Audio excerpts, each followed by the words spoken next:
Already the letter W had seeped into the alphabet. All day long, God and his friends had been busily sweating up a tower in Manhattan, trying to devise a perfect alphabet. And they had everything. They had M for McDonald's, mastication and nuclear warfare. And then they tried to think about going out, so they had E for exit. But they couldn't find anything that would give them any breath, anything that would ventilate the place, clear up the enormous backlog of dust. And they tried fiend and quinned and blind and omined, and without any luck. And then someone just said, well, why don't we just turn this upside the other way around? And we got wind, so it blew them away. I got rid of them.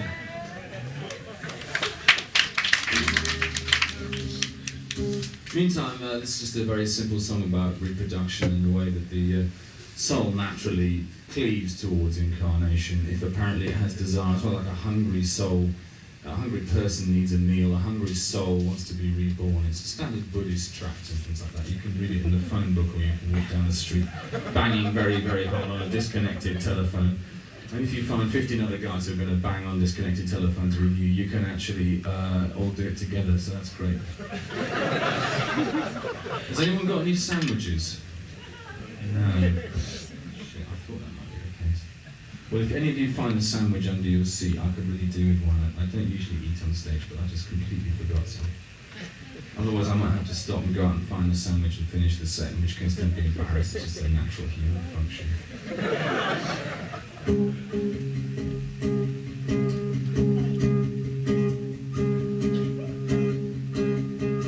And when she feeds the flowers up, they rise their pretty little heads. And when she waters them, they smirk and smile and wriggle in their beds.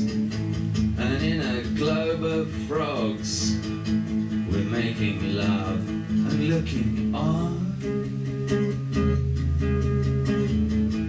And in a globe of frogs, we're making love and moving on.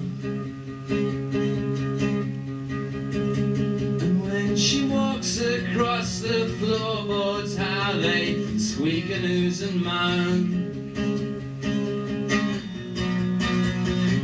And when she walks across the floorboards, they're so glad she's on her own. And in a globe of frogs, we're linking tongues and moving on. And in a globe of frogs, we're pressing hard and praying. Mrs. Watson, all your children have been certified insane. And I want you. And when the night comes down, the houses close their eyes and dream of her. Their shuttered eyes reflect the stars inside. They wrap around her form. And in a globe of frogs, we're pumping hard and keeping still. And in a globe of frogs, you know what's right, you know it.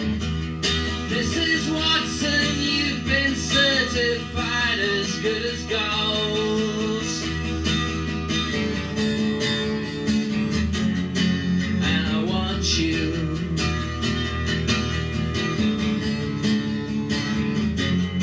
Yeah, I want you. Ain't you never seen a disembodied soul before? Ain't you never seen a soul seeking incarnation? Incarnation.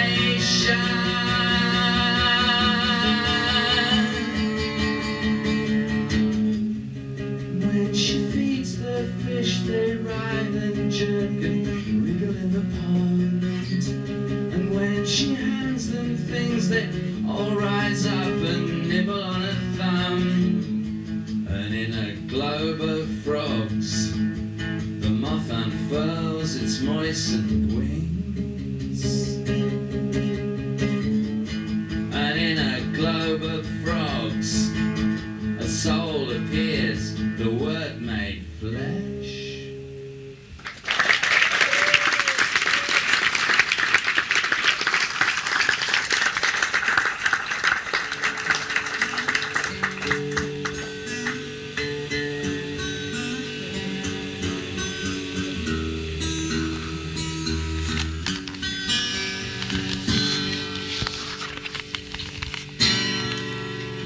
Life in a net, caught wriggling, bared, taken away, the son of Deuce, Deuce the son of other son, baked towards the edge, curled up a bit, turn upside down, the pie is full of ants. Ants elect a superior, superior ant testifies, other ants unshamed, normal ant replaces itself, everyone happy, pie walks off on thousands of lakes.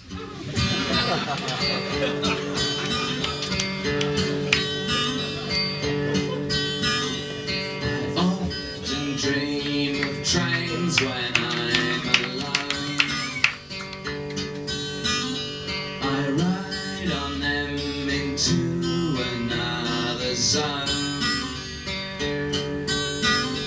I dream of them constantly, heading for paradise or Basingstoke or Reading. Dream of trains when I'm awake. They ride along beside a frozen lake, and there in the buffet car I wait for eternity or Basingstoke or Reading. Dream of trains till it gets light.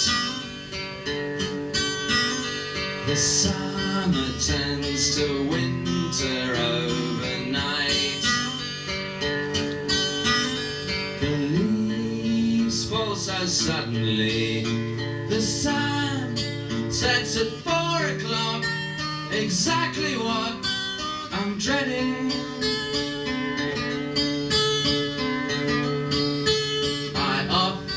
Dream of trains when I'm with you. I wonder if you dream about them too. Maybe we'll meet one night out in the corridor. I'm waiting for you, baby.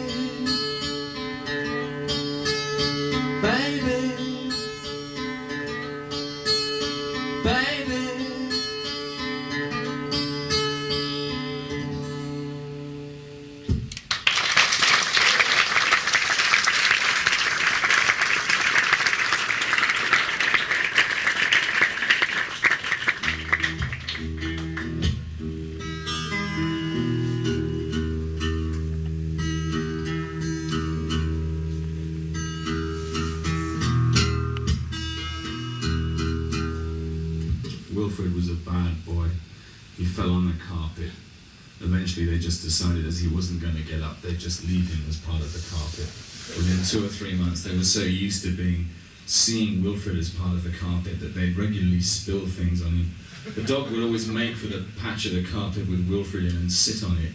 The dog would sit there with its twin jewelled eyes sparkling round and round with a kind of happy digested look as though it had just had a sandwich, and it would sit on Wilfred. Wilfred was either insensible or indifferent. No one could tell if he was adolescent, senile or menopausal. He just lay there. And then one day they invited some people around. They were so used to Wilfred being there that they didn't even speak about it. They just wheeled the table over and they all sat there having hash browns, as is their way. A load of people, they were all eating these hash browns. And they sat in a circle, one man up this. I'll just show you. First man at the end. Some other people, women included. People on the other side, slightly more women, dwarf in the middle, nice complexion but unpleasant jerking habit. Quiet vicar. Other man at the other end. With trident. Wilfred.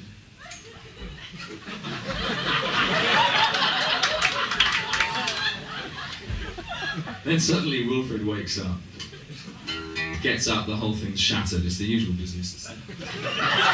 It's like earthquakes. You know.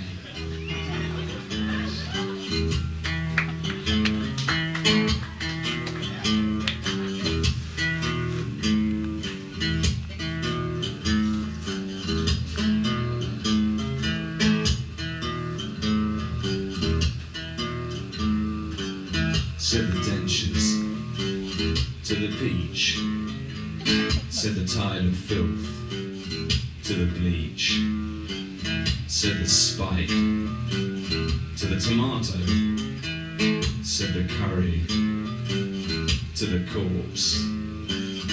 I got the hots for you. I got the hots for you. I got the hots for you. I got the hots for you.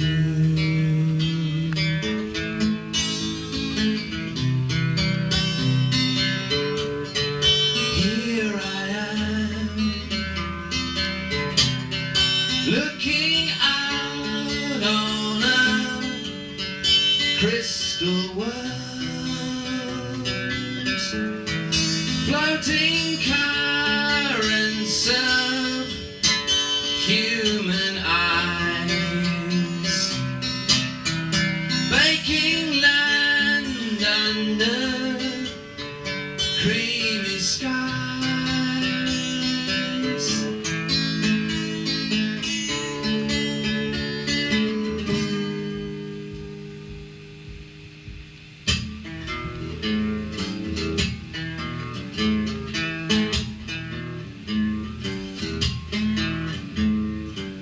Said the vicar to the waitress, best thing about you is your waist.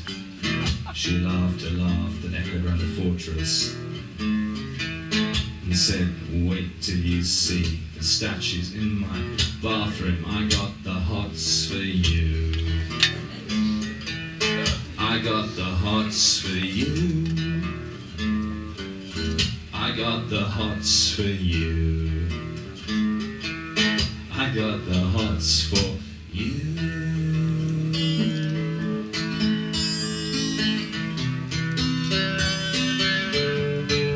There she was. When you see her, your eyes awake. Electric bulbs on a birthday cake. Would you care for a lump of steak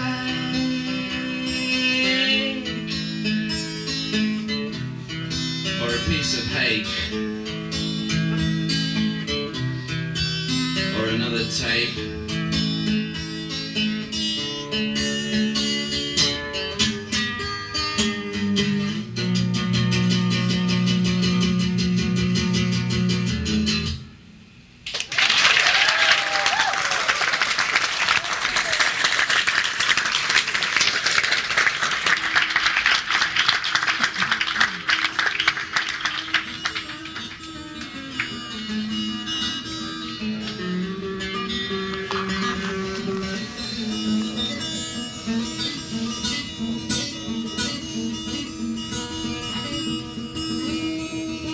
In the desert, a lone fly buzzed on the skull of an abandoned ox, and people aimlessly waved towels at each other, rushing up and down long tracks of tarmac with propellers on their heads. Old woman wrung out a newspaper. The print came off on her hands, but it was so hot it floated away in the air. Old headlines floating backwards up against the sun. Telegraph poles running in every direction. Mailboxes sliding ominously downhill. Listening to Curtis Mayfield and the Impressions in a car, the bottom of a dry riverbed. Eventually they got out and sat on the vertebrae.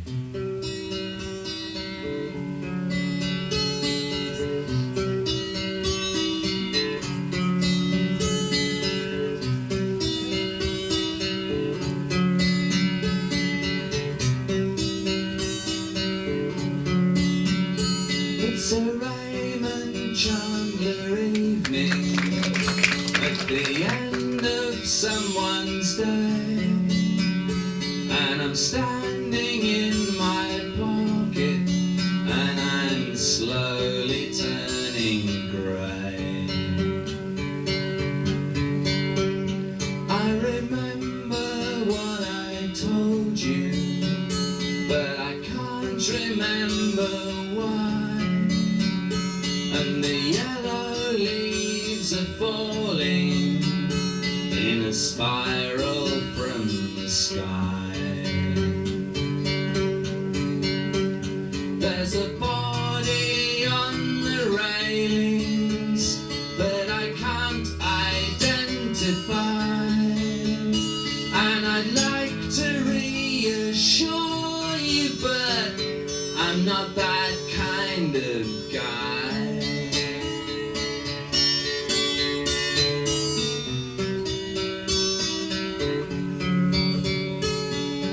Wilfred, disgraced, was sent upstairs. Don't let me hear you ever mention floor polish again, said his mother as she locked him into the tiniest room in the house. A room that had nothing in it except a hoover and a series of graven idols. As soon as Wilfred adjusted his eyes to the darkness of that unpleasant, fetid and crepuscular room, he noticed that the graven idols seemed to be in a kind of party mood.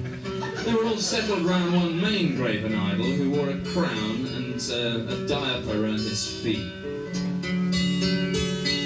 Wilfred thought he looked familiar. At first he assumed it was his father or the rest of the guests who had somehow zozzed upstairs to carry on the revelry. But then he thought again. No, it was something he had seen a long time before in a textbook.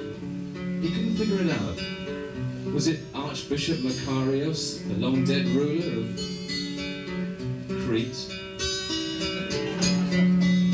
Or was it Steve Webster, the person he'd never actually met? No, it was the evil one. Natch, the evil one, was sitting there with his friends in his tiny broom cupboard having a whale of a time. Ha! So you've got here, Wilfred, said the evil one, affable to the last. Well, I didn't get here, they just shoved me in, that's all. And what was your crime? Said the evil one, pompous but didactic as ever. Well, nothing, I just fell asleep for a while and then woke up. Ah! Said the evil one. Wilfred waited for the evil one to continue, but he didn't. He just stood there holding a fork which didn't move, and then as Wilfred's eyes got closer and closer to the fork, he found they'd moved out from his body, so each of his eyes was maybe 6, maybe 8, maybe 15 inches from his head, as if on elastic. What are you staring at then? Said the evil one.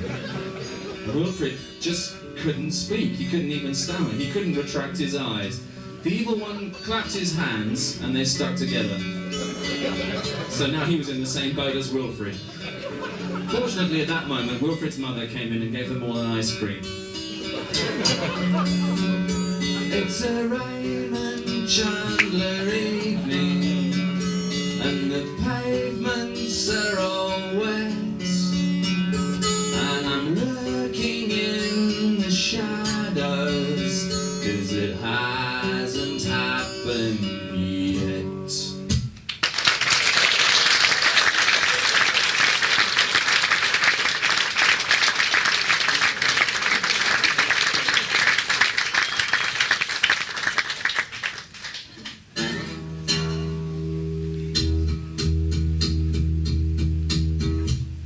This is about rock and roll people and the general desire that they have to get near something that represents some form of rock and roll, something that they've seen on a piece of paper, might have been lying on the floor, or it could be pinned on a wall, but in some way it's connected with this myth. I mean, rock and roll simply celebrates life under capitalism. That's what I'm doing, that's what Sting is doing, that's what the Four Tops did, that's what Bob Dylan did, everyone, Diana Ross. It's simply a matter of celebrating life under capitalism.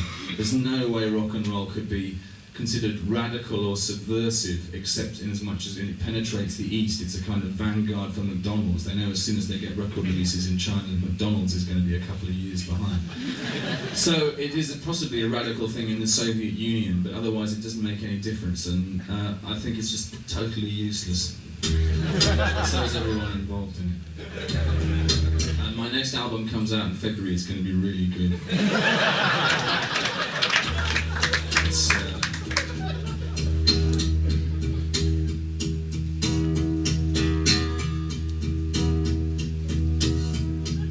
So you're photographed with Charlie Watts. It doesn't mean to say you're not. Just a loser. And you wish you could be Brian Jones, but now he's just a heap of bones. That's one better than you. You're a loser. And you photograph with Iggy too, 'cause you think it might rub off on you. Forget it. You're just trash. You're just trash. You're just trash. And you're a loser. And you hang around at MTV. Well, baby, rather you than me. Maybe they've got a special department there.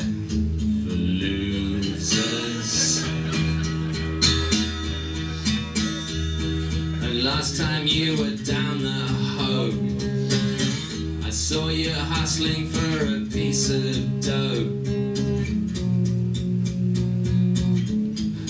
God, you're embarrassing. Sometimes you're just trash. You're just trash. You're just trash. You're a loser. So if we should meet up sometime, don't act like you're a friend of mine. Don't put your arm around me. I don't wanna be the loser.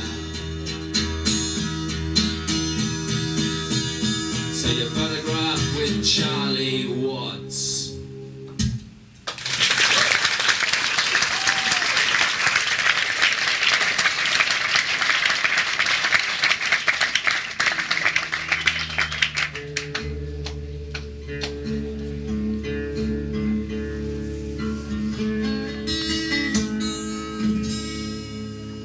Aerosol cans, pigtails, flies, onions, ventilators, parrots, onions, queens, bellows, hairnets, finches, dwarfs, piles, and rakes, all in the same tiny, transparent, membranous bag, shaken from a large crane oscillating uneasily over the skyline. It becomes closer and more apparent as this gruesome mixture hones in on the eye. My eye, the one spare one I had to see it. I ducked back and found the things in the cupboard. I moved slowly and pleasantly. There was no other way to move.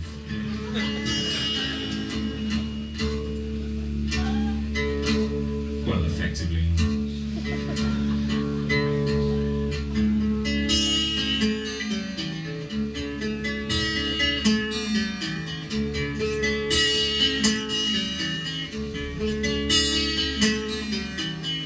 Lift up your candle dress, unweave your nylon spine. In velvet and in onions you will soon be mine.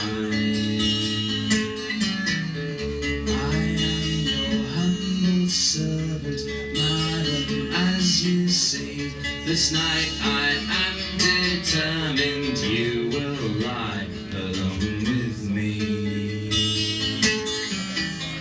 You are an insect mother with a black shiny head. There pass your cloak to open human you upon the bed. You are an insect mother, I your jammy son, and now we've found each other. There is nowhere else to run.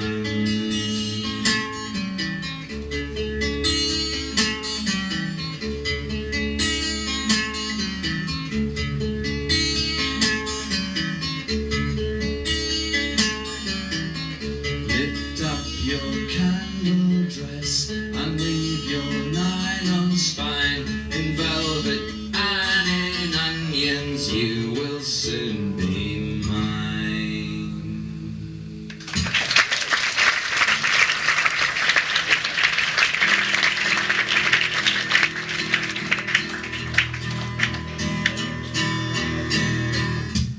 Yeah, this gets pretty close to what people think of as love and the interchange that's involved by that, the way that various molecules move from one person to the other.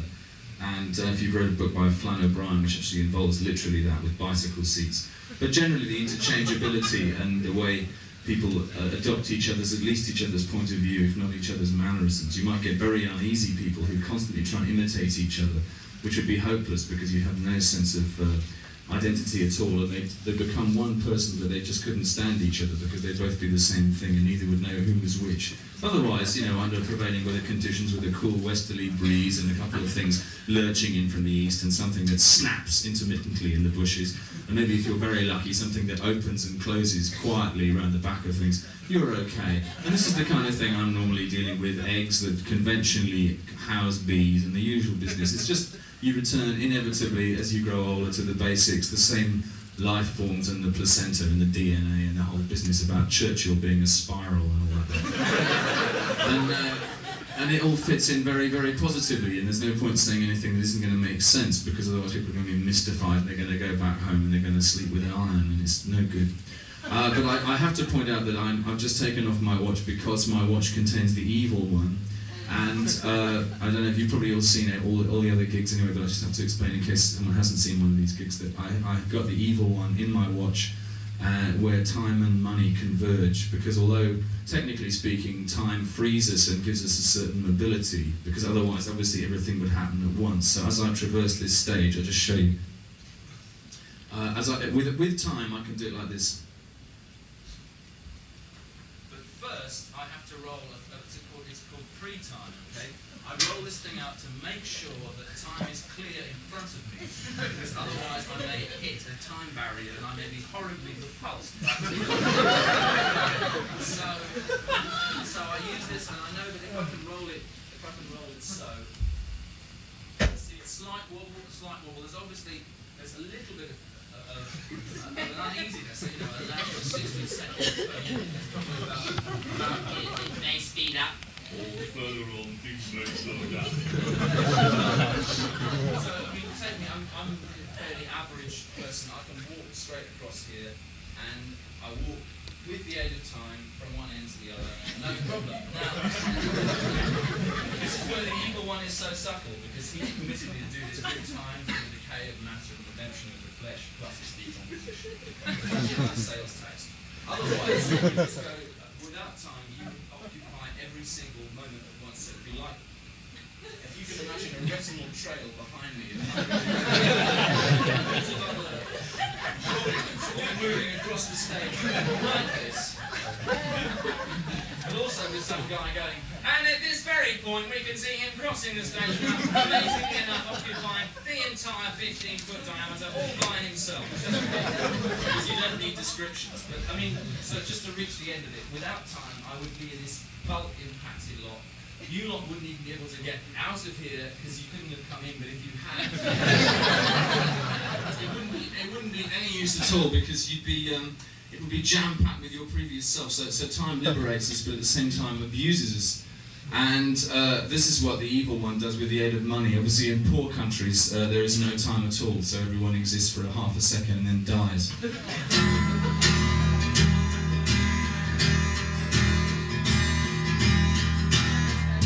This one yet, have I?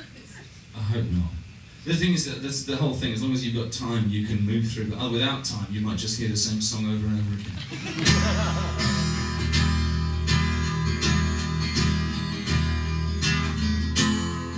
In agony of pleasure,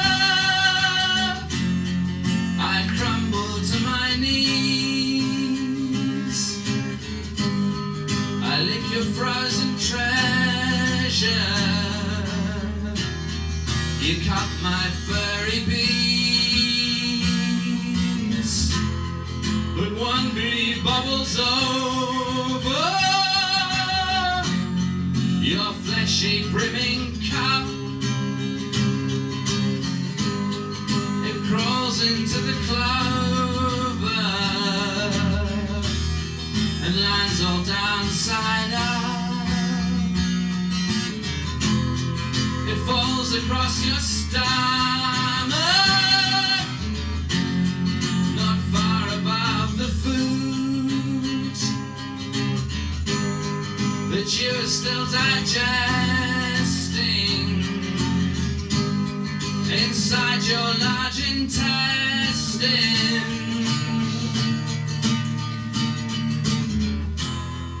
And into your hydrangea it draws its furry legs. You're crouching like a stranger that aches to lay her eggs.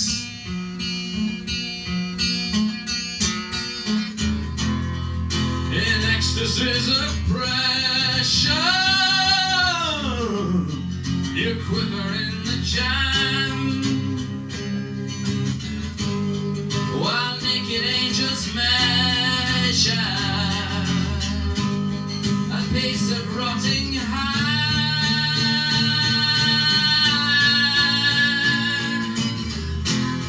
In symphonies of jelly, you play with my disease, while back across your belly there crawl the dusty bees.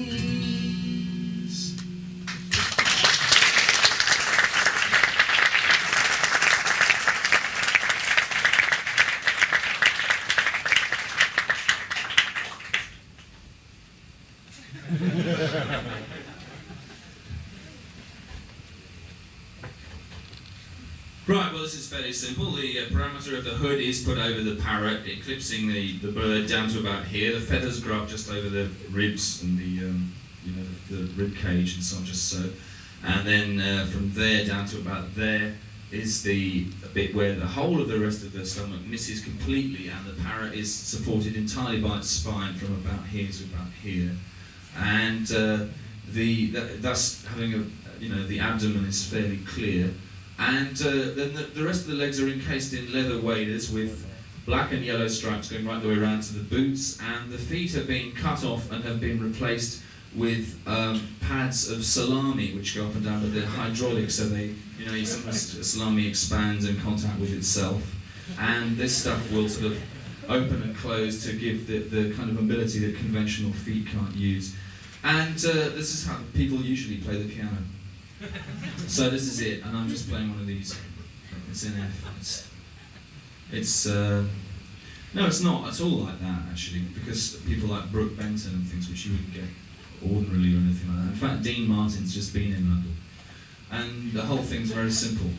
But I wouldn't want to play that exactly that way in case you didn't think it was, or there was anything curious. I mean, it's like a marshmallow. You can flick a marshmallow off the top, but you can't stop someone putting another one back there.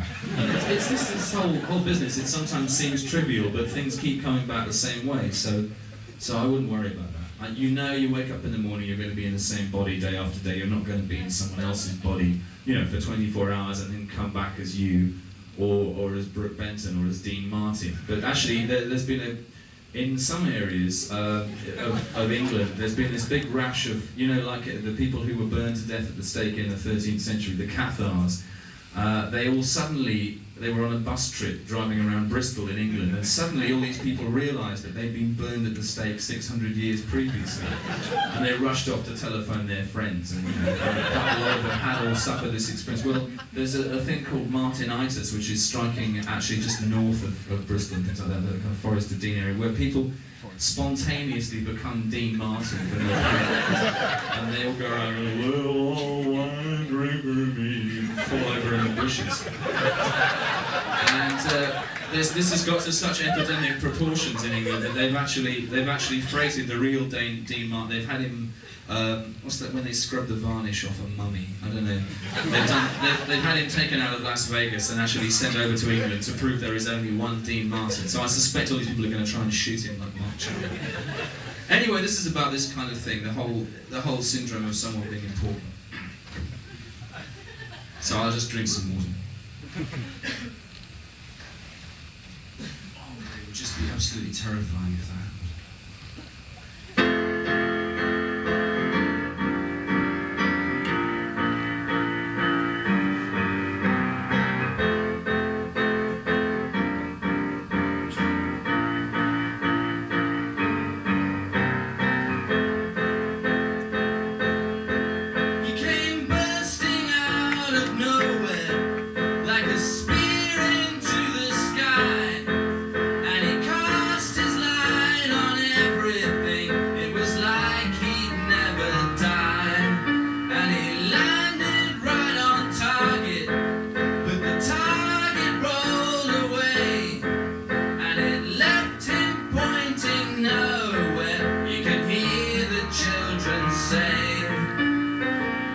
He's the fella,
station, though you don't understand a familiar sensation.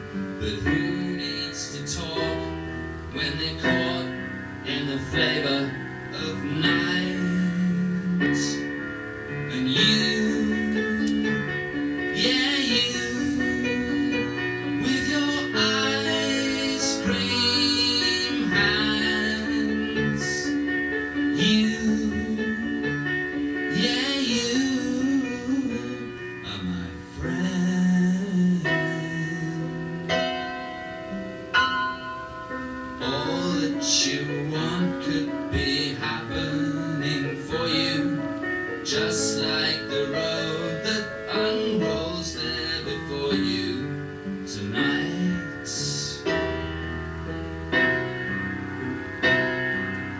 Eyes you don't trust, but the fingers that beckon. How long you got left? Well, how long do you reckon? But who goes to waste when they're tasting the flavour of night? And you, yeah you, with your ice cream hands, you, yeah you, are my friends.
There's 52 stations on the Northern Line.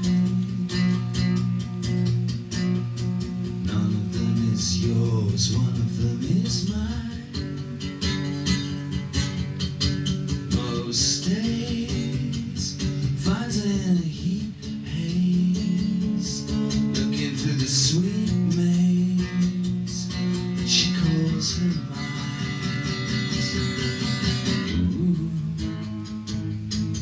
In sorrow, not anger. Ooh, you forget the best.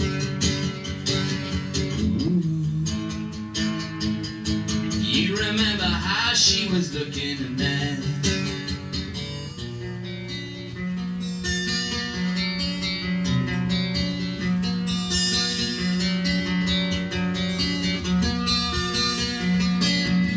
there's a few good reasons why you're not with me. On a night like this, they're so hard to see. Baby, you left me in a whirlpool, right out from a girls' school. What else could I see? Ooh. In sorrow, not anger. Ooh, you forget the best. Ooh, you remember how she was looking and then ooh, you forget the rest.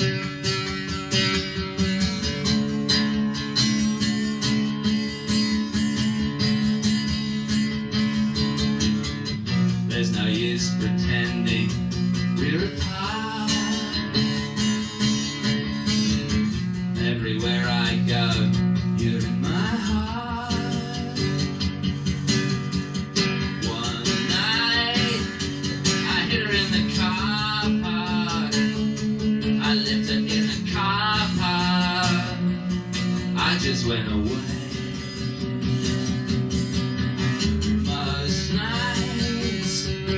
wish I could forget her.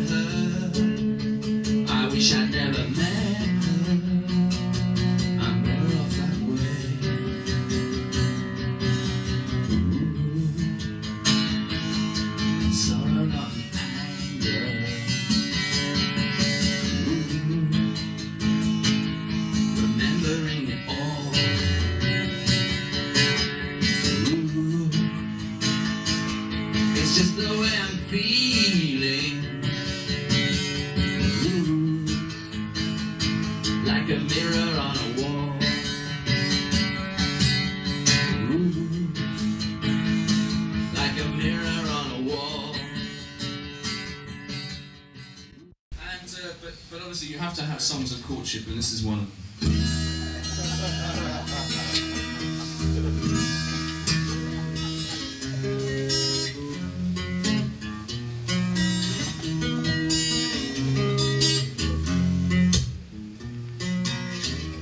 Treat me lean and wiry.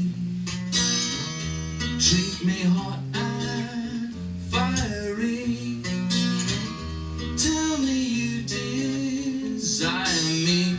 I got a message for you. Treat me hard and rubbery. Treat me soft and blubbery. Let's go to the shrubbery and make plans. I got a message for you. If I was a hairless spinster covered in festering boils, would you still make love to me, or would you recoil?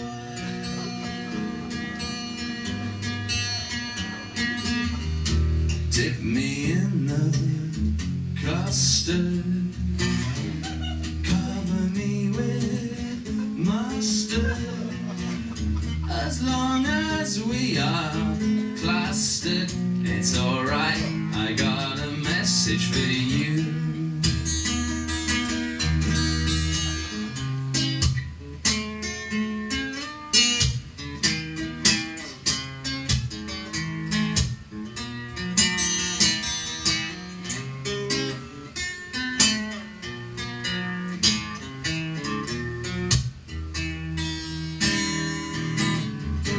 Though I'm not a piece of veal or a piece of beef, the way you get your teeth in me is beyond belief.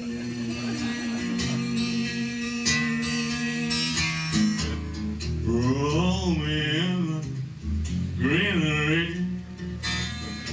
point me at the scenery. Thank you. Exploit me in the scenery. I got a message for you. Treat me hard and leathery. Treat me soft and feathery. Oh, what lovely weathery. I got a message for you. I got a message for you. I got a message for you.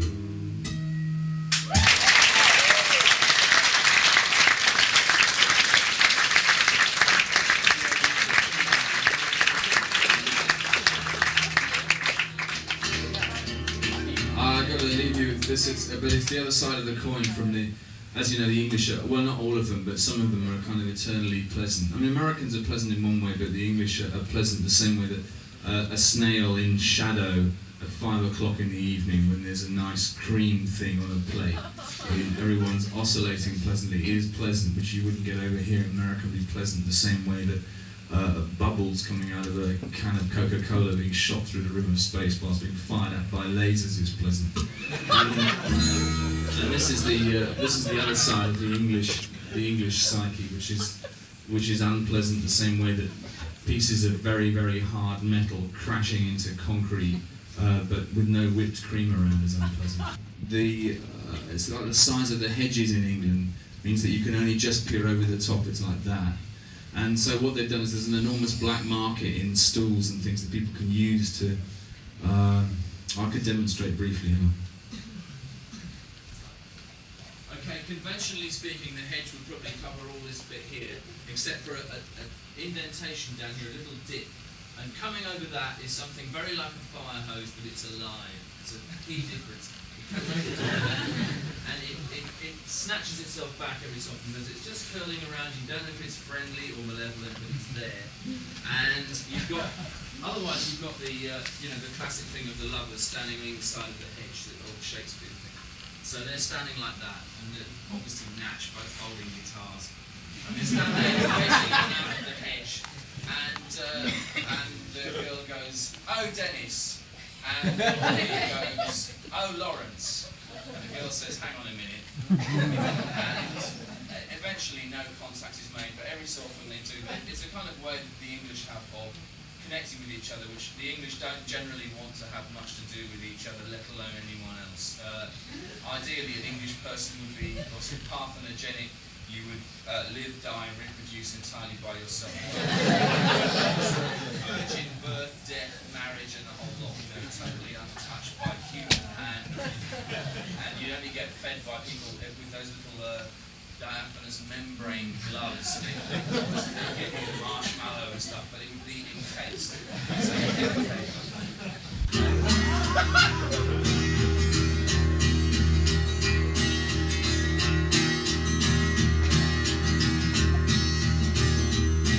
I see the birdies in the trees. I hear the fishes in the seas. And perching on the garden wall, I see the man that made it all. I see the sand, I see the stones. I see right through into your bones. Your skeleton can dance all night and cape beneath the swaying light. Sleeping with your devil mask is all I wanna do. And when I stop it means I'm through with you. Yeah, yeah, yeah. Yeah, yeah, yeah.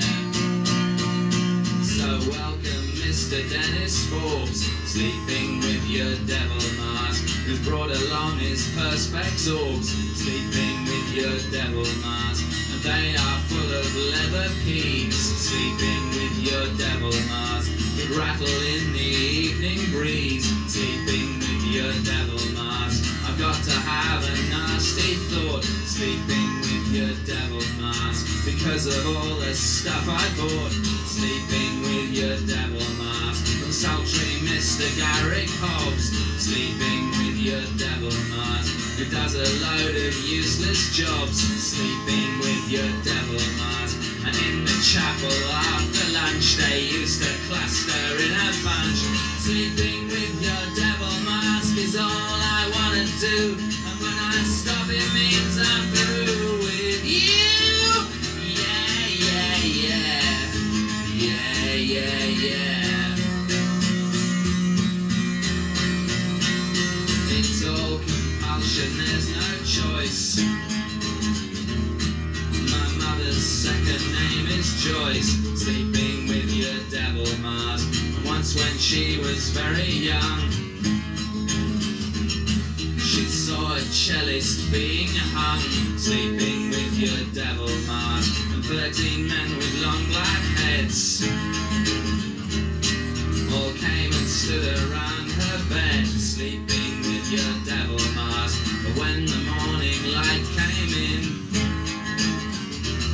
she saw their heads had all caved in, sleeping with your devil mask. Their rotting brains fell to the floor and crawled away towards the door. Sleeping with your devil mask is all I wanna do. And when I stop it means I'm through with you. Yeah, yeah, yeah. Yeah, yeah, yeah. Oh, the organism raped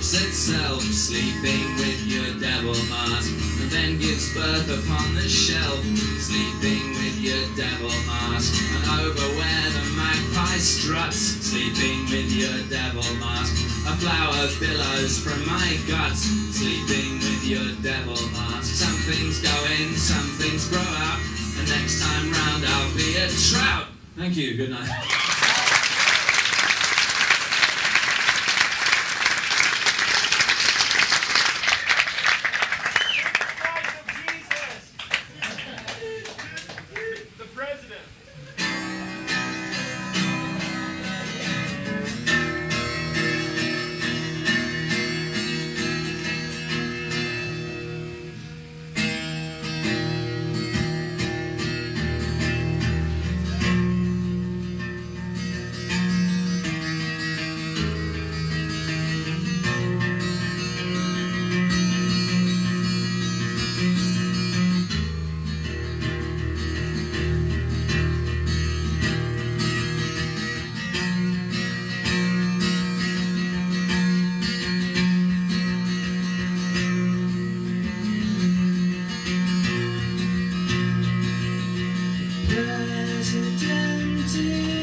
Donna Summer. Well, Donna Summer, okay.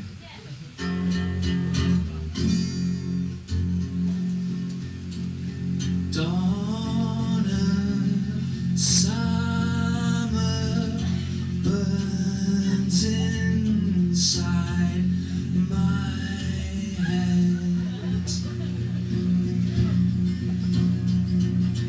Donna Summer burns until I'm dead. And I've bled, like I said, when I watched hard and saw her breathing. I was seething, but Donna Summer didn't know or care.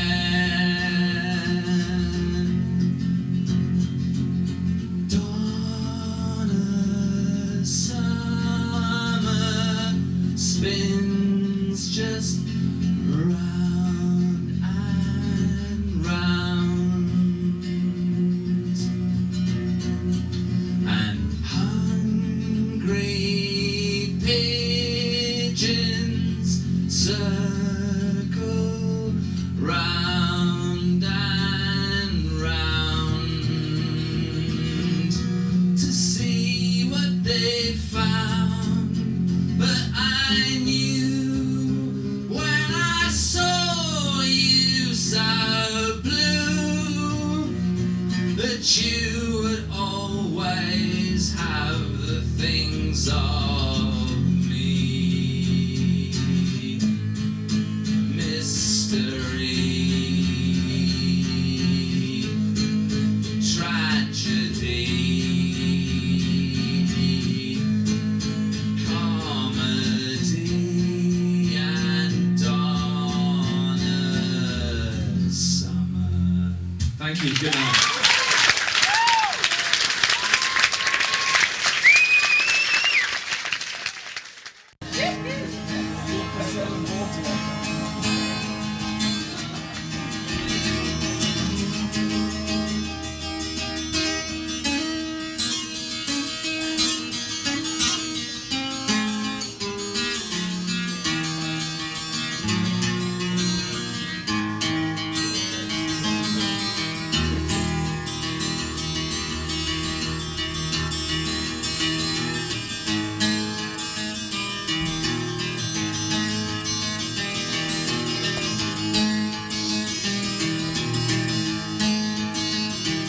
And what brings you here so late, says the night on the road. I go to meet my God, said the child as he stood. And he stood and he stood, and 'twere well that he stood. I'm off to meet my God, said the child as he stood. And how will you go by land, says the night on the road. With a strong staff in my hand, says the child as he stood. And he stood and he stood, and 'twere well that he stood. With a strong staff in my hand, says the child as he stood. And how will you go by sea, says the night on the road. With a good boat under me, says the child as he stood. And he stood and he stood, and 'twere well that he stood. With a good boat under me, says the child as he stood. Methinks I hear a bell, says the night on the road. It's a ringing you to hell, says the child as he stood. And he stood and he stood, and 'twere just as well he stood. It's a ringing you to hell. smile, says the child as he stirs.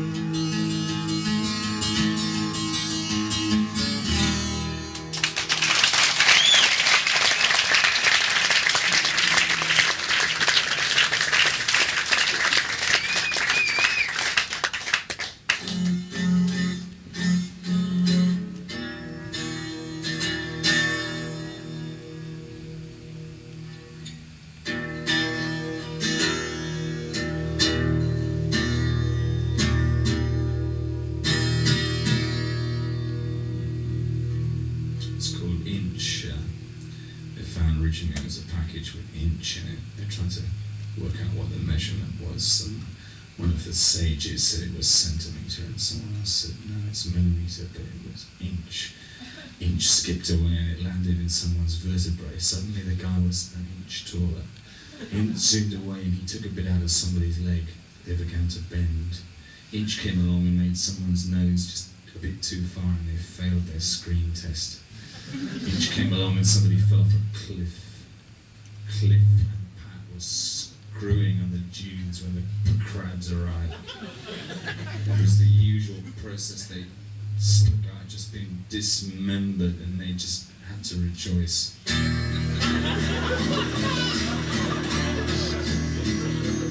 I didn't even say that. It was said by someone else, and they wound up with, they just vomited together in the spiky grass, and she says, I'm more than glad that we came tonight. Now this guy just been dismembered. And the other books were worse.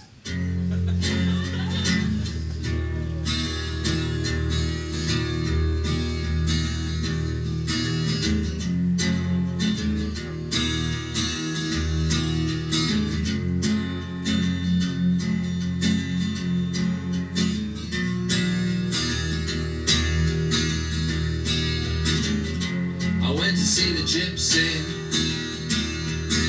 staying in a big hotel. He smiled when he saw me coming, and he said, well, well, well. His room was dark and crowded,